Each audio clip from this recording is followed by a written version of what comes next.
माँ, ये जो माँ का पवित्र शब्द है ना, ये गौ माता के मुख से निकला है। वही माँ कहीं अम्मा हुआ, कहीं मम्मा हुआ, कहीं मदर हुआ, कहीं मैरी हुआ, कहीं माई हुआ, कहीं आई हुआ। उसी मदर शब्द से, उसी माँ शब्द से भारत माँ हुआ, गंगा माँ हुआ, गौ माँ हुआ, देवकी माँ हुआ, यशोदा माँ हुआ, पार्वती माँ हुआ, जगदम्बा माँ हुआ, मदर हुआ, मैरी हुआ, सब हुआ। आमना माँ हुआ, त्रिशला माँ हुआ, गौतमी माँ हुआ। यह शब्द गौ माता के मुख से निकला है।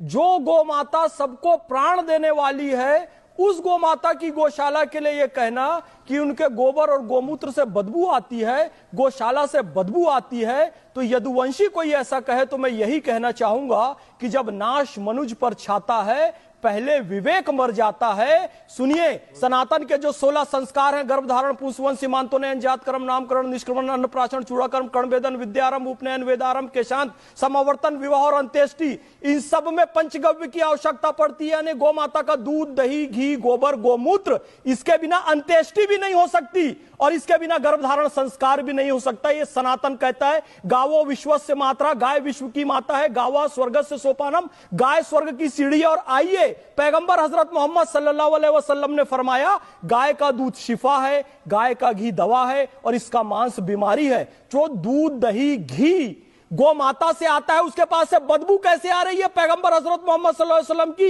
ये हदीसें हैं। ईसा मसीह का जन्म कहां हुआ? ईसा मसीह का जन्म ही गौशाला में हुआ। आज भी ईसाई भाई 25 दिसंबर को छोटी सी गौशाला बनाएंगे, लकड़ी की गाय रखेंगे, बैल रखेंगे, उस गाय का चारा बिछाएंगे, उसमें बाल ईसा को सुलाएंगे। गौशाला में ईसा मसीह का जन्म हो रहा है। गुरु गोविंद सिंह कह रहे हैं, गोघात का दोष जग से मिटाऊं, गोहत्या का दोष जग से मुझे मिटाना है। भगवान श्री कृष्ण गोवर्धन पर्वत उठाते गोबर को ही धन कहा। गोपाल मणि जी गुरुदेव ने कहा कि कहूं धेनु निज सृष्टि रचना, मेरो मलमल शोधक बरना। मल नहीं, गोबर रचे पुरारी, सुनही कहूं निज मति अनुसारी। की मल नहीं है, गौ माता का गोबर है। खेत में हिंदू, सिख, ईसाई जो भी डाले, खेत उसका उपजाऊ बनेगा और सब कैंसर से मुक्त होंगे।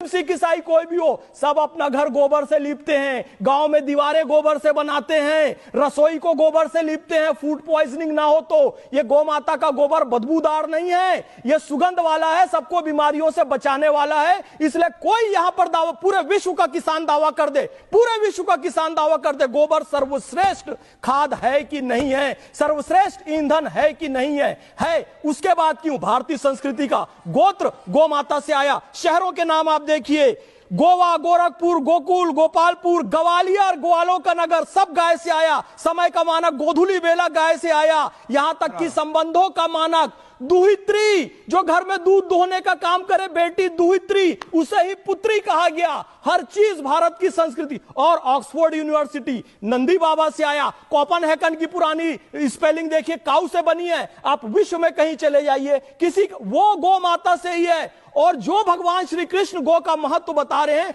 उनके वंश का एक व्यक्ति ऐश्वर भाई कलयुग में आकर यह कहे कि मुझे गोबर से बदबू आ रही है, गौशाला से बदबू आ रही है।